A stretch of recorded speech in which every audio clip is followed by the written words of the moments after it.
Each of these exercises targets key muscle groups and, when done correctly, can give you amazing results. First up, we'll talk about pull-ups every day, what the science really says and how to do them properly. Then, we'll break down the most common mistakes with planks and how to fix them for maximum effectiveness. Next, we'll explore the benefits of dips when done every day and how they shape your upper body. And finally, we'll tackle the 1-minute plank challenge, why everyone's doing it, and how it can benefit your core strength. So, grab your gear and let's get started. Some people think that the more they practice, the better their progress will be. But this approach doesn't work with every type of load, and sometimes this approach can be harmful. Some people throw themselves such a challenge, pull up every day for a month and see how this will affect their body. But is it worth doing? What happens to your body if you do pull-ups every day? In this video, I will answer all of these questions. So, watch the video till the end. It will be interesting. Let's go. There are from 640 to 850 muscles of different sizes in your body. Different sources indicate different values. And when you do pull-ups, a significant portion of those muscles are involved. The most notable are lats, pecs, delts, biceps, triceps, traps, brachioradialis muscles, and many others. The pull-up is one of the basic exercises that builds muscle in the back, arms, and shoulders very well. And that's the benefit of basic exercises. But basic exercises have another feature. It's an increased recovery period. There is a theory that large muscles like lats need to rest for 4 to 5 days after strength training, medium muscles like delts for 3 to 4 days, and small muscles like biceps or triceps about 1 to 2 days. Given that all these muscles are involved in pull-ups, it is necessary to understand how often we need to pull up. The frequency of workouts depends on the size of the muscles and on the type of the load. If you do pull-ups, then you need to recover after them, preferably for several days. However, it also depends on how many sets and reps you did. For example, if you can pull up 20 times and it is your maximum, but you worked at 75% of the maximum, that is, you pulled up 15 times and weren't even tired, then in this mode, you can pull up almost every day, and overtraining most likely won't threaten you. But if you do fail your reps, that is, when you have reached the maximum, then it is strongly discouraged to train in this mode every day.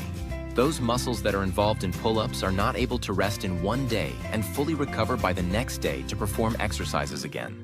Muscles grow under conditions of adequate load and adequate recovery. If you do such an intense exercise as pull-ups every day, then normal recovery is out of the question. This will lead to overwork and overtraining very quickly. There will be no growth and progress. The strength will stop growing. The number of reps will also stop growing. What is the optimal pull-up schedule? Everything is individual. People can have different goals and different approaches. Someone loves to exercise on the pull-up bar and cannot live a day without it, while someone can have a maximum of 2 training days a week in order to come to the gym after work and do a full-body workout. But the general recommendations are as follows. Pulling up is definitely not recommended more than 3 times a week. Between pull-ups, there should be a break of at least 1 day, and this is the minimum, because preferably, you need to rest at least 2 or 3 days. If you want to build muscles, then it is not recommended to pull up more than 2 times a week. In this case, you will be providing rest for 3 to 4 days between pull-ups. It is also not recommended to do more than 5 sets of pull-ups in one workout. Exactly the sets to failure, the maximum number of repetitions. It's also a good idea to alternate between grips and pull-up styles on different workouts to focus on different muscle groups. There are dozens of types of pull-ups. The 2 main ones are wide grip pull-ups and narrow grip pull-ups. If you pull up with a wide grip, then the lats, especially their upper part, will work more, twisting your whole body in the form of a question mark. This all leads to injuries to the vertebrae, muscles, tendons, and ligaments. The movement should be done by the shoulders and elbows, and your body should be stable. By following all these recommendations, you will significantly increase your strength, build muscles, increase the vital capacity of your lungs, improve your cardiovascular system, improve your posture, and make your body's health better. By the way, friends, write in the comments, how many times can you pull up, and what grip do you prefer? Tell me, please. It will be interesting to read. I also recommend you watch other videos on my channel. Links are on the screen now. If you like this video, push the like button and subscribe to my channel. See you soon. Plank is one of the most accessible and, at first glance, easiest exercises. It is performed using your own body weight on any flat surface, and at the same time, it is able to engage almost all muscle groups, from the abs to the buttocks. In this video, I'll tell you what happens if you do a plank for at least 1 minute every day. So, watch the video till the end. It will be interesting. Let's go. There are about 100 plank variations. The classic one: get into a push-up position. Bend your elbows 90 degrees and shift your weight to your forearms. The whole body should form one straight line. The stomach is tucked in, the muscles are tense, the head and neck should be relaxed and free. Hands should be kept straight in front of you or crossed. Elbows must be placed directly under the shoulder joints, so as not to create unnecessary stress on the shoulders. The lower back should not be rounded or arched, and the legs should remain straight and tense. Otherwise, the main load will go to the lower back and not to the abs. Breathe slowly and steadily.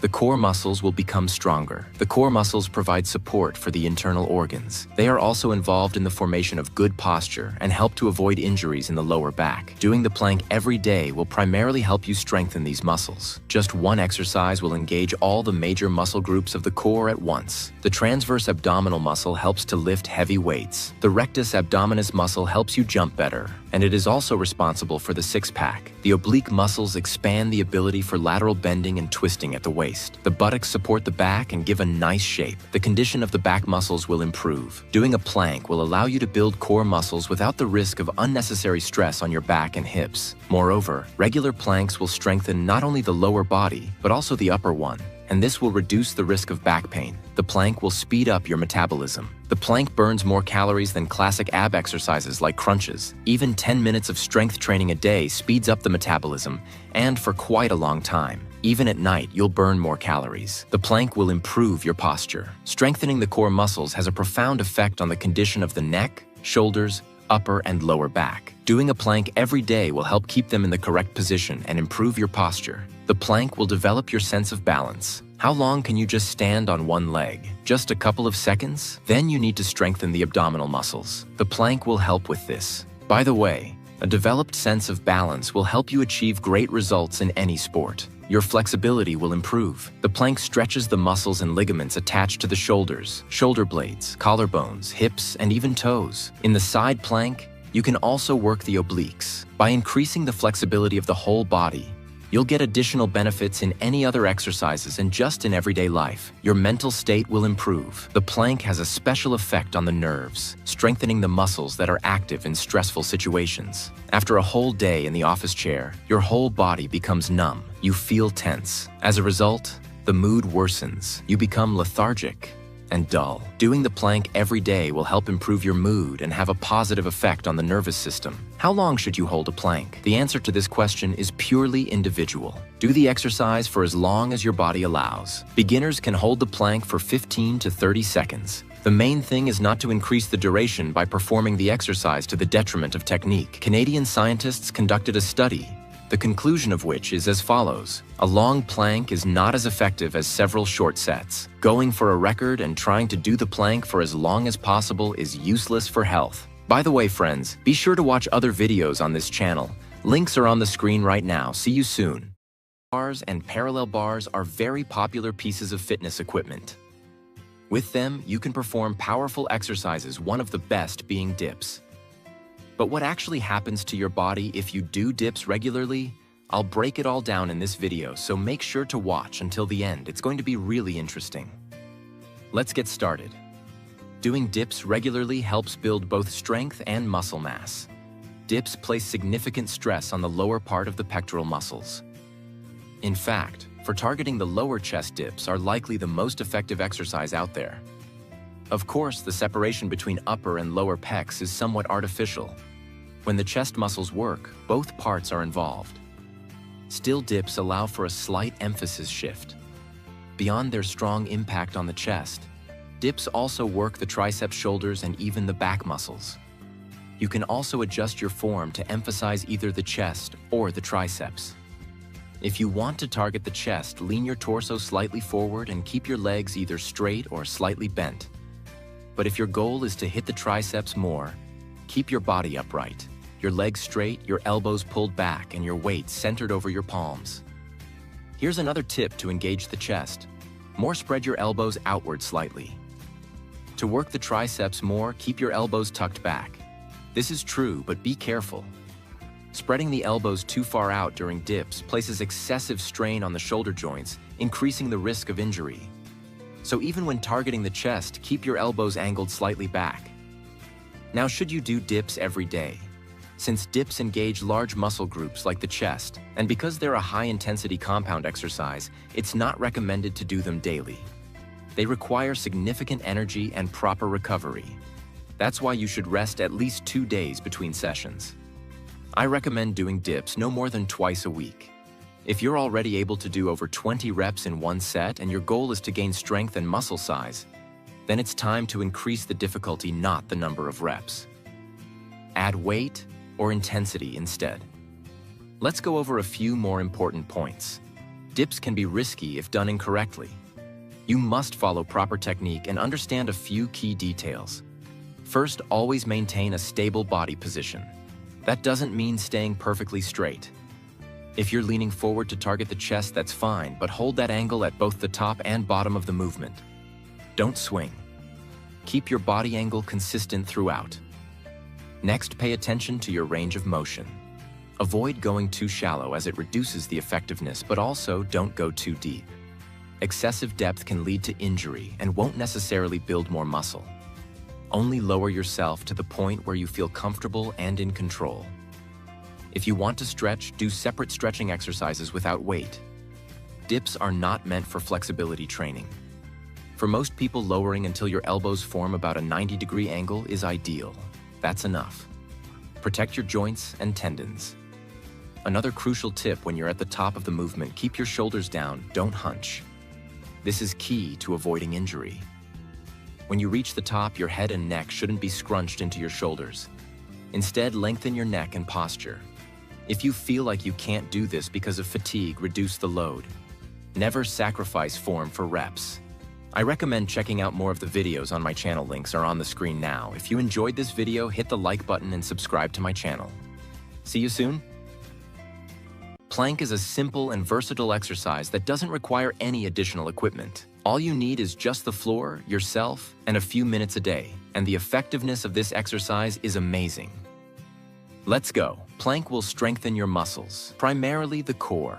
The core is a group of muscles that provide support to the internal organs. These are the abs, obliques, and the erector spinae. Why do people often have abdominal hernias? Because they have weak core muscles. If a person has developed core muscles, then the likelihood of a hernia is extremely small thanks to powerful muscles. So, you need to train the abs and obliques not only to look good, but also for the health of the internal organs too. Plank will develop your back muscles. Plank has a very good advantage. It helps develop back muscles without the risk of injury. Exercises such as the deadlift are certainly great, but the downside of the deadlift is that you need to perform it with impeccable technique. And even then, many people who practiced it were injured and had to recover for a long time. Of course, the exercise is super effective, but very traumatic. On the other hand, plank is not traumatic. Moreover, if you perform plank regularly, it will help you strengthen not only the lower back muscles, but also the upper ones. And the developed muscles of the back not only look good from the outside, they're also a very good prevention of back pain. In fact, most back pain is due to underdeveloped back musculature, so the plank will help you in that case too. Plank will fix your posture. It is well known that posture instantly sends conscious and unconscious messages to all people around. A person with good posture is perceived as a confident and attractive person. Indeed, most of us evaluate a person by how straight his shoulders are. So, if you want to look fit and good, then posture is extremely important, and the plank will help you because it strengthens the muscles of the core and upper back. It also affects the muscles of the neck and shoulders, which are extremely important for posture. Therefore, if you plank regularly, it will help you fix your posture, and you will already be able to notice good progress in the mirror in just a month. Plank will boost your metabolism. Plank must be done regularly, then the effect will be noticeable. By doing this exercise regularly, you will speed up your metabolism, and this will allow you to lose weight. You will burn more calories and pump the abs at the same time, and therefore, in a month, thanks to the sum of these two factors, you will see six-pack abs in the mirror. The next point is coordination and balance. How long can you stand on one leg? How good is your sense of balance? The plank will help you a lot because it's great at developing your stabilizer muscles. These are extremely small muscles. which, although not visible in the mirror, perform a very important function because they maintain balance. And the ability to maintain balance will help you a lot in any kind of sports and in any physical activity. How long should you hold a plank? It depends on your training level. If you are a beginner and have never done sports before, then try at least 15 to 30 seconds. It is very important never to increase the duration to the detriment of proper technique. Studies show that planking for as long as possible is not the best choice for your health. On the contrary, several sets are recommended. For example, you hold a plank for several minutes with the correct technique, but not to complete failure. Then rest for 1 or 2 minutes and perform the second set, and so on. What are the pros and cons of a plank? The advantages are obvious, some of which I have already mentioned. This is simplicity, accessibility, strengthening a number of muscles, maintaining a straight posture, as well as the ability to perform this exercise almost anywhere. But there are some downsides to this exercise. The first one is that if you don't follow the correct technique, you can create excessive pressure on the spinal discs, lower back, and shoulder joints, which is why I always say that technique is always more important than duration. Another disadvantage is that excessive holding of a plank can increase blood pressure, which is why it is recommended to do several sets with a break of 1 or 2 minutes without bringing yourself to complete exhaustion. And what about the correct plank technique? In fact, more than 100 options for its performance have already been invented. But I will talk about the classic version, since it is the most popular and great for beginners. You get into a push-up position, bend your elbows 90 degrees, and shift your body weight to your forearms. It is important to remember that your whole body should form one straight line. Automatically with this, our stomach is tightened and all muscles are tensed. There are some nuances in the plank technique. Your head and neck should be relatively relaxed. You should keep your arms straight in front of you, or you can cross them, and it is very important that your elbows are directly under the shoulder joints. Otherwise, you will create an unnecessary load on the elbows and shoulders. That is, your shoulders should be clearly perpendicular to the ground. You should keep your lower back straight, never round it or bend it too much. Your breathing should be slow, calm, deep. It's very important to say about the contraindications of plank. Plank cannot be done by pregnant women and people who have a back injury. It is also not recommended for people with hernias or problems with the elbow, shoulder, wrist, and ankle joints. It's also not recommended for people who have a tendency toward high blood pressure. By the way, friends, write in the comments, how often do you plank? Or maybe you've never heard of it? Share, it will be interesting to read. I also recommend you watch other videos on my channel. Links are on the screen right now. If you like this video, share it, push the like button, and subscribe to my channel. See you soon. Are you ready to transform your body with just your own weight and willpower? In this powerful fitness compilation, we break down what really happens when you commit to 3 of the most effective bodyweight exercises on the planet. First up, burpees, the full body fat burner that ignites your metabolism and tests your endurance. Next, running. Simple, free, and life-changing, with benefits that go far beyond the track. And finally, push-ups, the timeless upper body builder that sculpts muscle and boosts strength. Whether you're just starting out or pushing your limits, this video will inspire, inform, and energize you to take action. Let's jump in. Burpees are considered one of the most powerful and efficient fat-burning exercises available today. The movement itself is a dynamic blend of several bodyweight motions performed in rapid succession. With correct form and consistency, this single move can activate nearly every major muscle group in your body. In this video, we'll explore what actually happens to your body when you start doing burpees every day. So stay with us till the end. This will be interesting, informative, and might just inspire you to take action. Let's get started. Burpees are a compound exercise, meaning they combine multiple movement patterns into one seamless action. They fuse squats, planks, push-ups, and explosive jumps into a single flow. Because of this, burpees engage several muscle groups at once, providing both strength and cardio benefits. As you perform a burpee, you activate your abs, legs, chest, arms, shoulders, and upper back, all in a matter of seconds. Over time, this leads to increased muscle tone, improved posture, and better body coordination. Burpees aren't just about building muscle, they also train your body to move more efficiently and in sync. Another major benefit of burpees is how they support cardiovascular health. Since the exercise keeps your heart rate elevated throughout, it improves your heart's efficiency and boosts oxygen flow to your organs and muscles. The more oxygen your body gets, the more energized and alert you feel during the day. One of the best things about burpees is that they require no gym, no machines, and no weights. You only need your body and the willingness to move. So what muscles do burpees actually work? Let's break it down. The burpee consists of 4 core elements: a squat, a plank, a push-up, and a jump. Each one of these has its own role and recruits different muscle groups.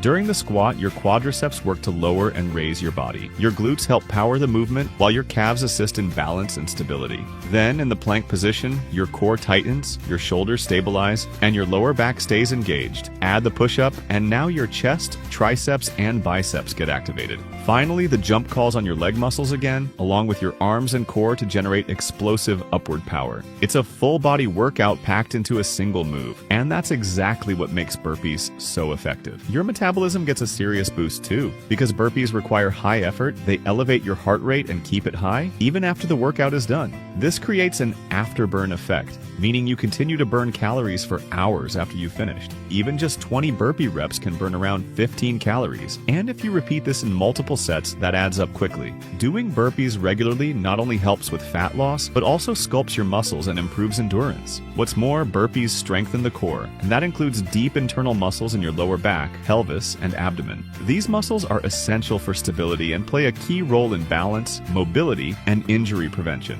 Athletes, especially those who train in CrossFit, are huge fans of burpees. In fact, many CrossFitters refer to it as the little death because of how intense and exhausting it can be, but that's also what makes it so rewarding. That said, burpees are highly adaptable. If you're a beginner or have certain physical limitations, you can modify the exercise by skipping the push-up or the jump. Even without those parts, the movement still gives your body a powerful workout. Burpees improve flexibility by putting your joints through their full range of motion. They also build better coordination by forcing your body to transition quickly and smoothly from one position to another. They train balance, agility, muscular endurance, and even mental toughness. Another great advantage? You can do burpees literally anywhere. In your bedroom, your backyard, a park, a hotel room. No gym membership required. This makes them perfect for people with busy schedules or those who prefer to work out at home. So, how do you perform burpees the right way? Let's go through the steps. Stand tall with your feet shoulder width apart. This is your starting point. Bend your knees and lower into a squat. Place your hands flat on the ground in front of you and shift your weight forward. Kick your feet back in one smooth motion to get into a high plank position. Your body should form a straight line. Perform a push-up, going as low as you comfortably can. Return to the plank position.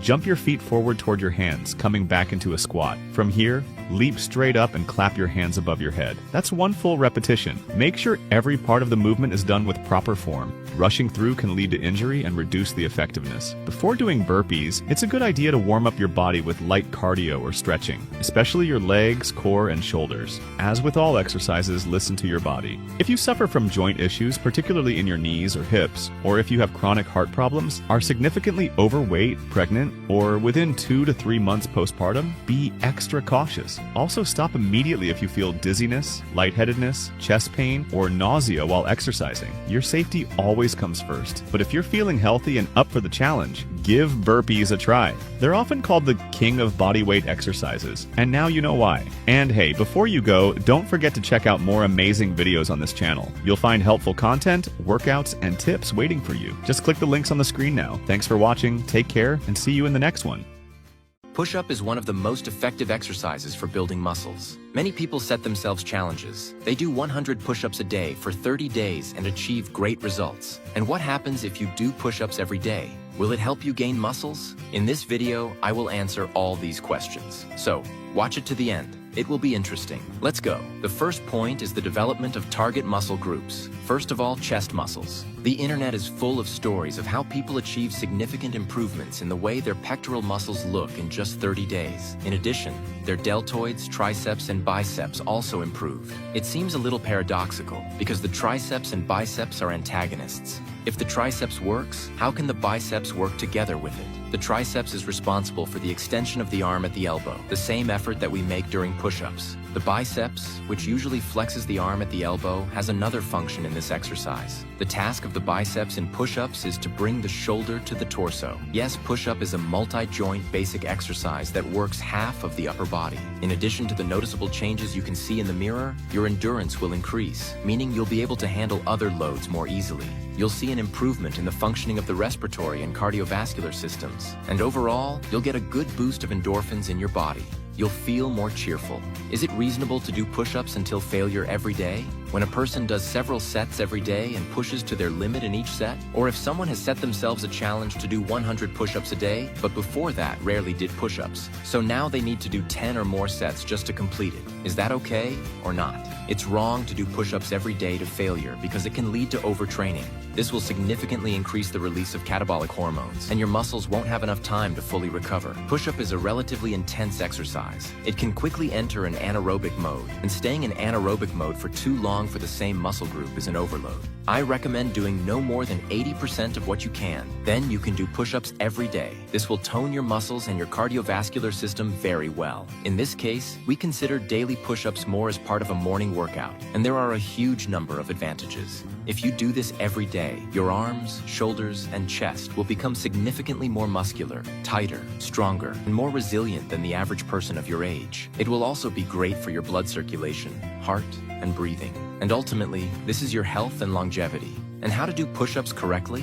Firstly, you must be mindful of the position of your pelvis. You must feel your body. Your body should be flat, like a straight line. Your buttocks and head shouldn't stick out. The next point is the 90-degree rule. When you lower, your arms should be at a 90-degree angle to your body. And when you rise, you should extend your arms almost fully. Keep your head straight, stare at the floor, and concentrate. And there are various push-up variations. You can do push-ups on your palms or on your fists. If you want to increase the intensity, you can elevate your feet. This will make your push-ups more difficult. There's one point worth mentioning. People who've tried doing 100 push-ups every day say that doing 100 push-ups isn't hard, but doing 100 push-ups every day is really hard. That's the psychological part. If you've set yourself the challenge to do 100 push-ups every day, it's better to divide that number into smaller sets. For example, 5 sets of 20 reps. You shouldn't train to failure every day. If doing 100 push-ups a day is difficult for you, start with at least 20 push-ups a day, divided into several sets. I know the internet is full of videos where people do 100 push-ups a day for 30 days and show impressive results, but you'll achieve great results and protect your health better.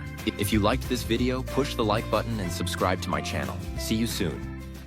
Running is a simple and incredibly beneficial form of physical activity that is very accessible. Starting to run regularly can be difficult, but if you still succeed, you will receive lots of advantages. What changes will happen to your body if you start running every day?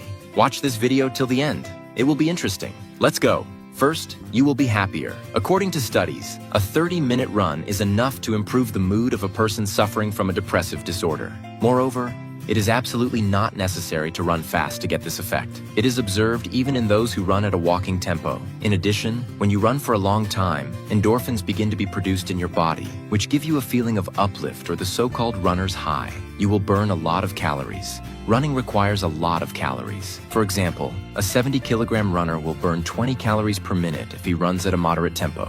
In 30 minutes, he will burn 366 calories, and this applies to running on the plane.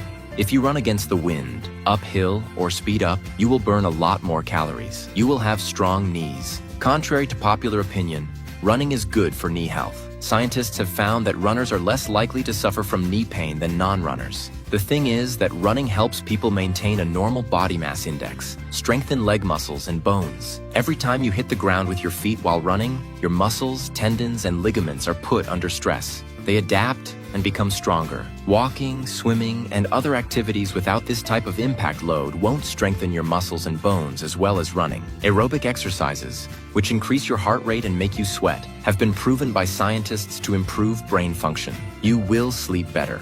In a small experiment, scientists found that those who regularly ran at a moderate tempo for at least 5 times a week for 30 minutes began to sleep better, which in itself is beneficial, and also noticed an improvement in their mental state. Your immunity will be strengthened and you will get sick less. We have already listed many benefits of aerobic exercises, but not all. Regular aerobic exercise for 30 minutes or more reduces the risk of dying from various forms of cancer. You will have beautiful legs. The largest muscles of the body are concentrated in the lower part of it, and running loads them all. You will pump your hips, calves, and buttocks with one exercise. But not only the legs are involved in running, the abdominal and back muscles are involved in stabilizing the body. Thus, you will pump your whole body if you run regularly. How to run every day safely. To avoid running injuries, follow these simple rules. Buy running sneakers. Regular shoes are not designed for running and won't protect you from injury. Increase the load gradually. Add something else like swimming or cycling to your workouts. Do exercises for different muscle groups. Don't forget to warm up before your workout and stretch after. Find a coach who will point out your technique mistakes and help you correct them. People who are just starting to run often have one question: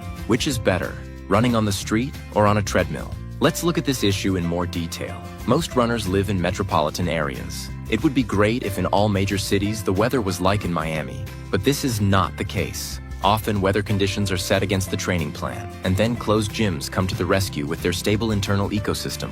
Where's the best place to run? Psychologically, it is better to run on the street. In this case, you will feel the movement. However, there are many other factors. If you live in a place with polluted air from cars or factories, then when you run on the street, harmful metals will accumulate in your body, which will negatively affect your health.